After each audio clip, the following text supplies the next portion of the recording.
just never ends. Oh, Ferdinand? Hilda, do you need something? I just have a tiny favor to ask. I apologize, but I must graciously decline. You didn't even let me say what it was. I can proffer a guess.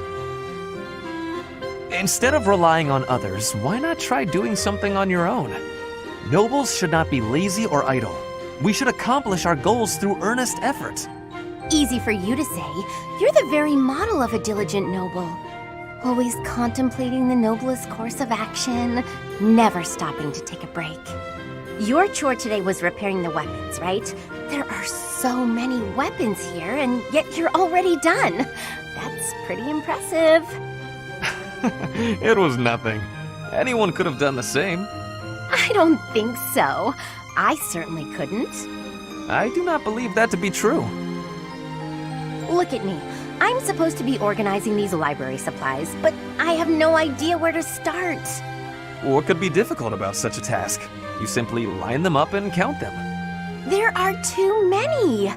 Well, maybe it doesn't seem difficult to you, but that's just because you're so clever. Granted, there might be some creative approaches to completing the task. Oh? Please, enlighten me. I can point you in the right direction. To start, divide them up by size. Right. I'm with you so far. And then what? Now, put similar items together. That makes it easier to get a handle on the numbers. I see. Then what? Now that you have arranged everything, you can begin counting. See how easy it is? Wow! You did that in no time. You really saved my neck there. Thanks, Ferdinand. Bye! It was nothing. I suppose I ended up doing her work after all.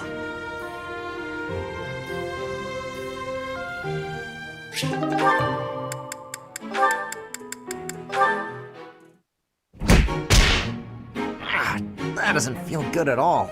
Ugh, why did he have to punch me so hard? Hey, Caspar. Something the matter? Oh, hi, Hilda. Yeah, I just got in a little fight. No big deal. Definitely won. Your face is all swollen. That looks painful. Come on, let's get you to the infirmary. No, that's really too much. Like I said, I'm fine. Don't argue, just come along. You look ghoulish. Huh? Maybe it's worse than I thought. Oh, whatever. It can't hurt to have it looked at. There, that should do it. You'll be all right now. Great. Thanks, Hilda. I had no idea you were so good at this. I always tended to my big brother's wounds, so I have lots of experience. I'm curious, though. Why are you always getting into fights? You really got hurt. Surely it would have been better not to bother. It's not like I go looking for fights, and I'm not always the one who starts them. There are just a lot of guys in this world who won't listen to reason. Somebody's gotta beat some sense into them. So that's why you're always picking fights. Why not ignore them, or ask someone else for help? Maybe that's how you'd handle it, but I can't just look the other way. How very gallant. But maybe you should try showing a little restraint. You really think that? Yes, I do. I don't think you can solve all your problems by throwing a few punches. The world's a big place. At this moment, all over Fodlan, countless people are in some kind of trouble. But they'll figure things out one way or another, even without you there. Try to hold back and see what happens. Maybe you'll be surprised. Besides, if you're always picking fights, you might get so badly injured that you can't protect me. Now that's a good point right there. I guess I could give this whole restraint thing a shot.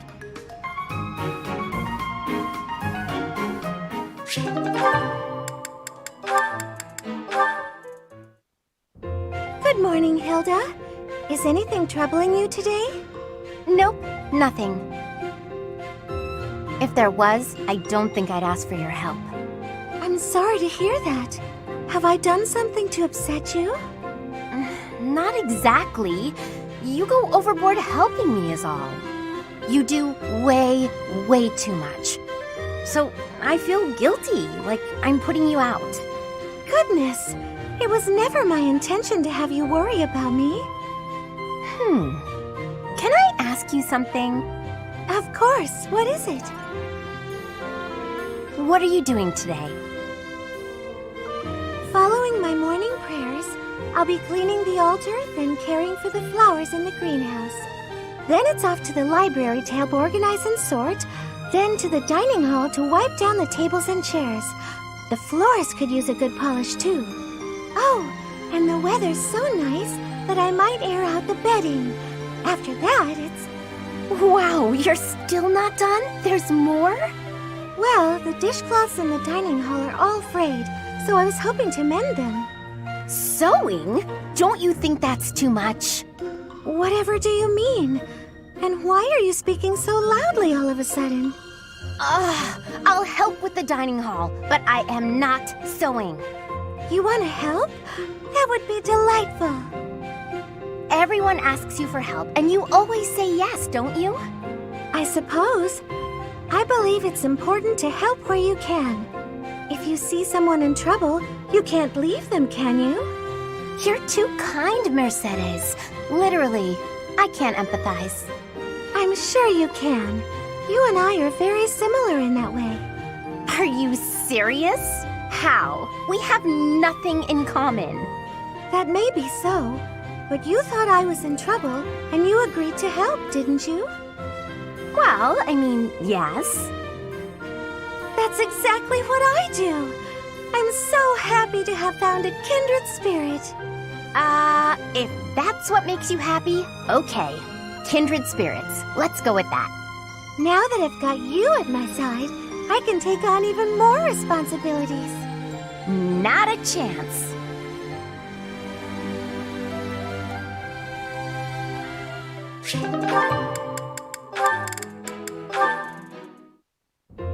Ooh, you're keeping your room really tidy these days, Hilda.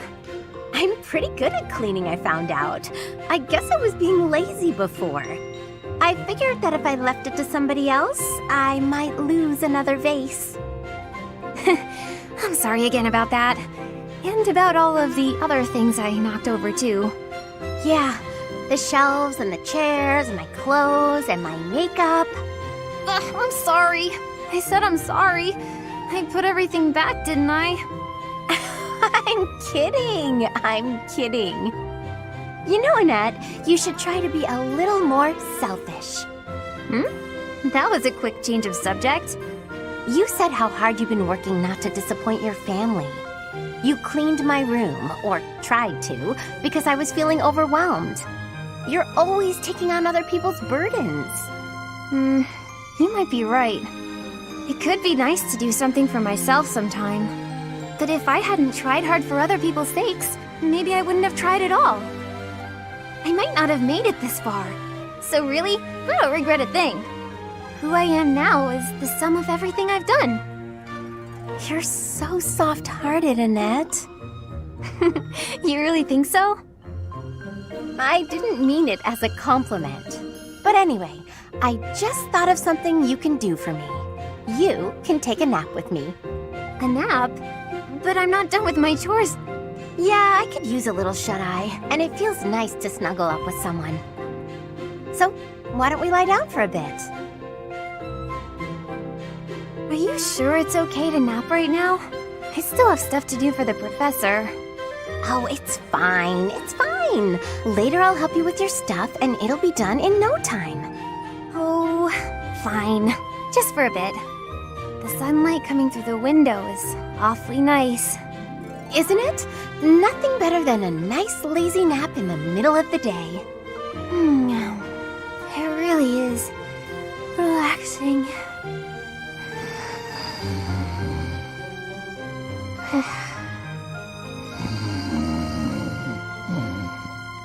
Already dozing. She must have needed this nap really bad. I'm feeling a little drowsy myself. Sleep well, Annette.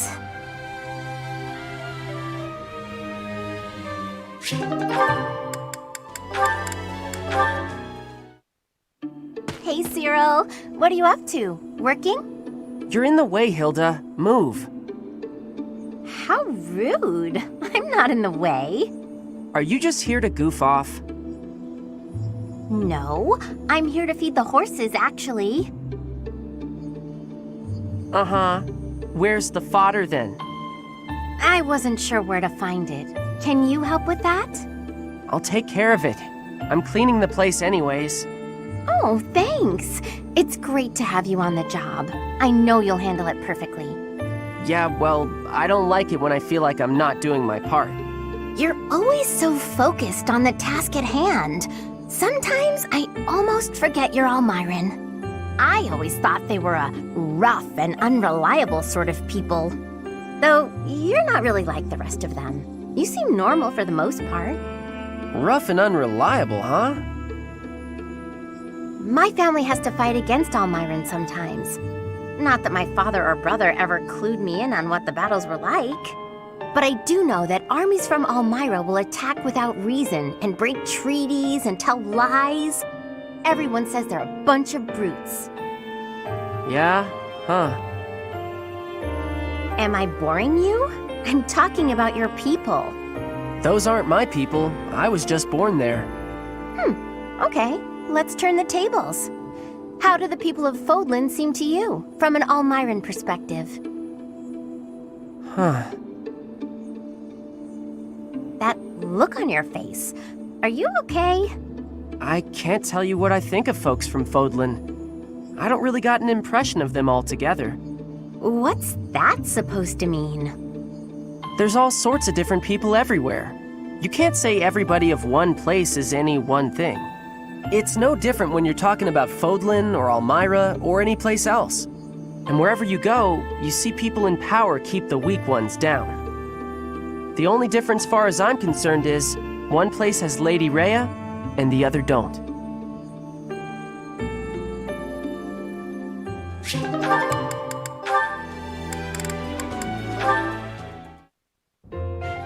Here. I patched up the clothes you gave me.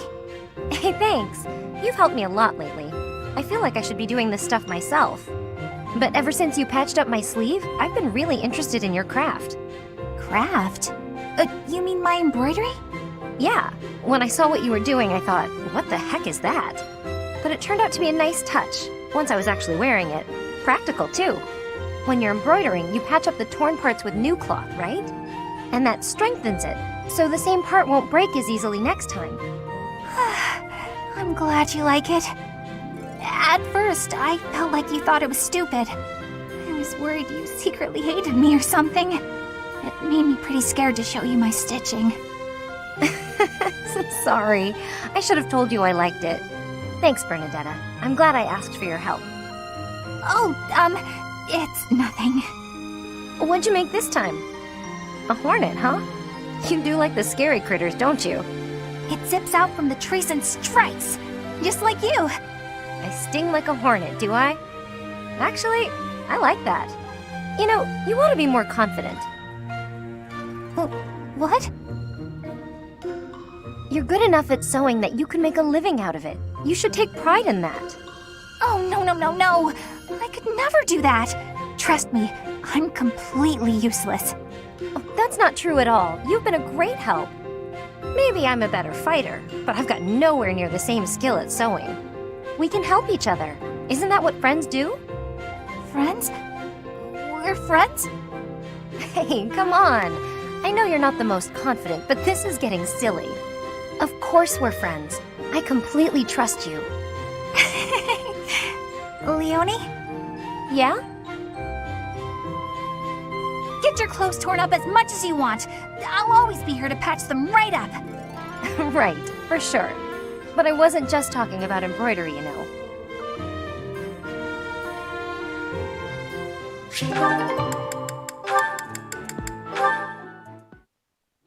Sorry to keep you waiting.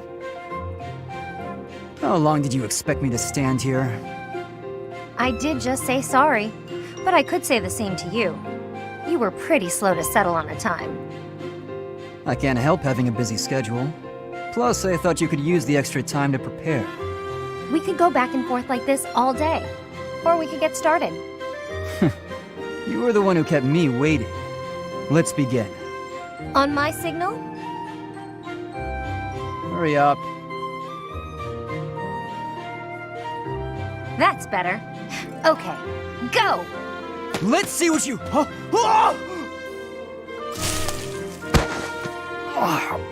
A pit trap? That's right. How you feeling down there? Coward! Say what you want, but Captain Gerald taught me this one. You're heavier than you look. I'll admit, I wasn't expecting that. If this were for real, you'd be dead. Aren't you glad I put straw down there instead of spikes? Yes, I underestimated you. I suppose your lateness was a ploy to distract me. You're not wrong. I did it to rile you up, draw you in. You're capable, confident. I was counting on that. So, what do you think about Captain Gerald's training now? His technique worked and you won. What else is there to say? Winning is all that matters. You drew my attention to a major vulnerability. I'll need to be wary of traps. Thank you, Leone. Seeing as you're thanking me, can I ask you a favor? Will you come watch my next training session? I'd like a few pointers about fighting in close quarters. The loser must pay tribute, I suppose. Yes, I'll help you train. You will? Thanks!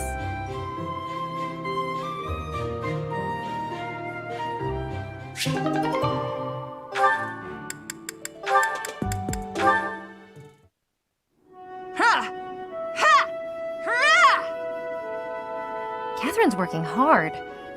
I guess even the strongest fighters can't neglect their training.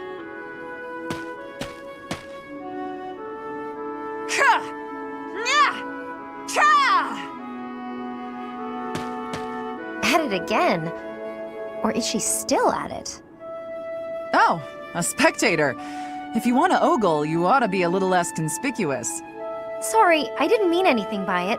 I was just passing by. I couldn't help but wonder, though. Have you been training all this time? Yes, I'm simulating prolonged combat. Fighting for a long time requires a whole different set of skills. If you can't handle it in training, you'll certainly be doomed against the real thing. I can't even imagine having what it takes to keep that up for so long. You want to be a mercenary, right? You should at least try to imagine. A brutal, protracted clash in open marshland, neither side retreating. In that situation, what will you do? Your survival depends on decisions you make in the moment. I see why you're so successful. Most importantly, don't give up. Don't start thinking about how you might lose or might die. Focus on surviving, on winning. You're right. I've been narrow-minded. I had decided, since I don't have a crest and can't use relics, that I'm powerless against someone like you. But that's wrong. I'm not helpless. Not as long as I'm breathing and on my feet. So, the first thing I'm going to do is learn how to beat you. When you're unarmed, at least. That's the spirit, Leone. Though I'm not planning on losing either, you know. Good. I hope you're ready, because I'm going to train even harder than you. You remind me of myself when I was young. I would become so angry at my own weakness. I feel strangely nostalgic seeing that same anger in you. Huh? Where'd that girl go? We start tomorrow!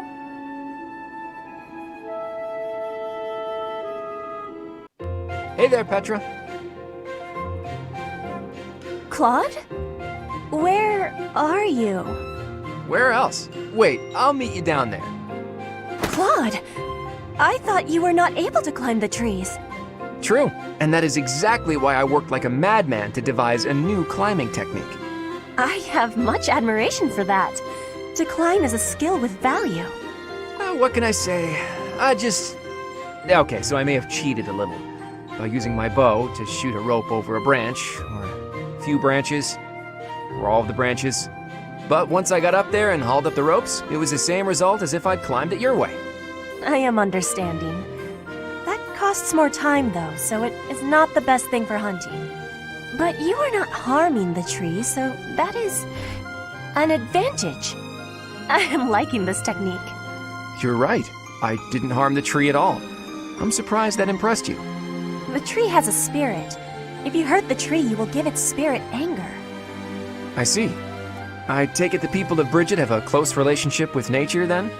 Trees give us food and also shelter. We are needing them, and they are needing us. True.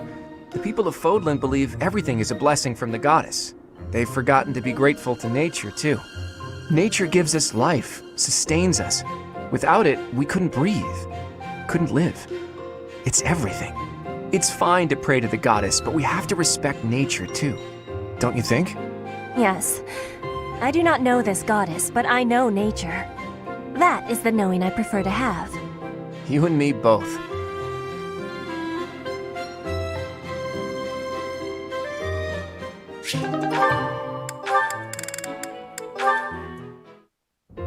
That reminds me, Ferdinand. I wonder if a certain rumor has already reached your ears. I suspect I know what you are referring to. A certain noble who caused a stir at one of the local taverns, correct? For someone of status to make such a scene. What a disgrace. I thought just the same. A noble ought to hold himself to a higher standard. It is hardly appropriate to drink and mingle with a tavern full of commoners. Oh, that is not quite what I meant. I do not object to a noble patronizing their local establishments. In fact, I would say such excursions have value. Is that so? I would be very curious to hear what value you mean exactly. But allow me first to venture a guess. Is it that you suppose it is proper for a noble to bolster a town's wealth with his patronage? If that is your thinking, then I would counter that whatever one adds to a merchant's coffers seldom makes it to the pockets of the townsfolk. I think that if a noble wishes to use his resources to ease the burdens of the commoners, he ought to go about town and spend it more directly. That is wonderfully insightful, Lawrence. Albeit not what I had in mind. What I meant was this. We can benefit from crossing the threshold and learning more about regular folk. We scarcely understand the reality of their lives. In turn, they do not know about us. I have heard that some believe we have horns growing from our heads. It is an embarrassing and potentially perilous state of affairs. You are quite right. In fact, that reminds me of something a boy once said to me when I visited a village on my family's territory. He actually asked me if I had a tail. Hilarious. We all need a laugh now and then. As a man of status, I feel it is my calling to right the world's wrongs, but there is only so much I can do alone. Working in tandem, though, you and I could make tremendous accomplishments. My sentiments exactly. Together we could achieve a great deal.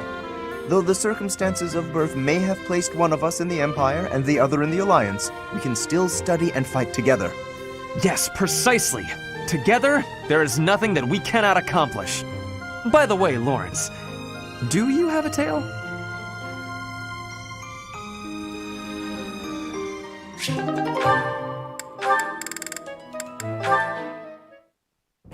Looking as lovely as ever today, Dorothea. Oh, save it for your noble girls, Lawrence. I'm not in the mood. I was only being polite.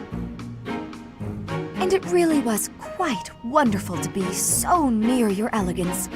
Now, if you'll please excuse me. Now hold just a moment. I have tolerated quite enough of this impertinence.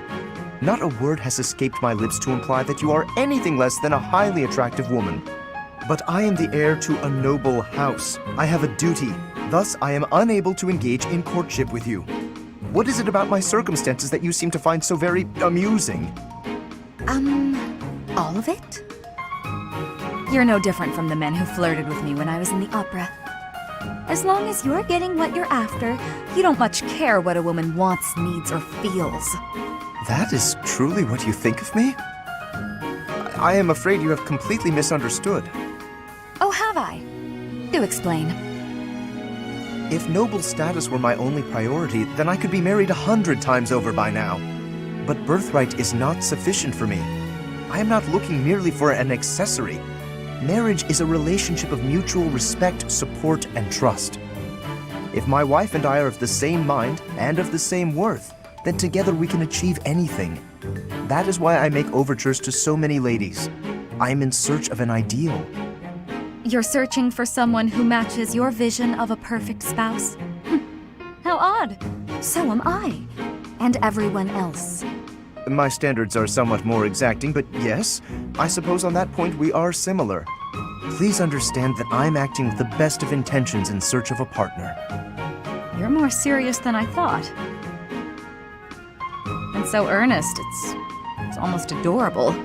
If you met a peasant girl and fell madly in love, would you be able to give her up? Break her heart? I would have no choice. The worlds of the nobility and the common folk are simply too far apart. I cannot choose to abandon my duty merely for the sake of a fleeting emotion. Lawrence, you're dangerously close to dedicating your life to the lie that nobility is something special. I hope you realize that before it's too late.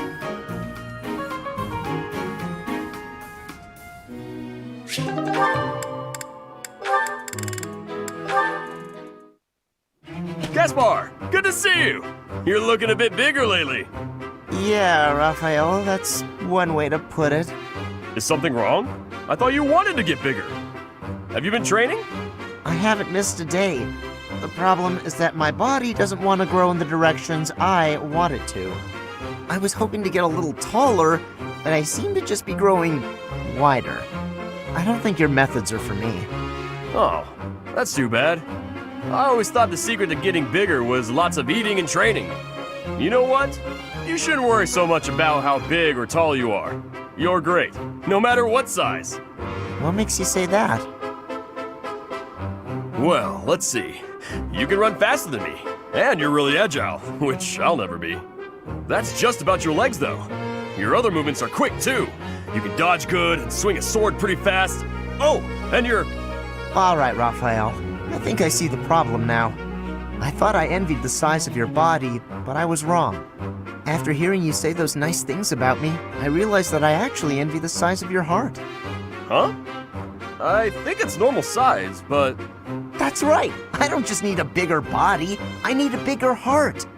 Once I have a bigger heart, then maybe, just maybe, my body will start growing too. Yeah, maybe! Now how do I increase the size of my heart? It didn't help with my body, but do you think eating will make my heart grow? I have no idea, but I'm always up for a meal. I really don't want to get any wider, though. I'm so conflicted. Well, I guess there's only one way to find out. It's like you always say, when in doubt, go to the dining hall.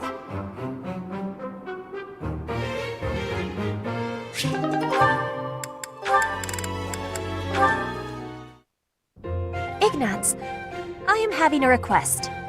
Huh? For me? Yes, only you can be helping me. Something only I can do? That's a lot of pressure. What's it about?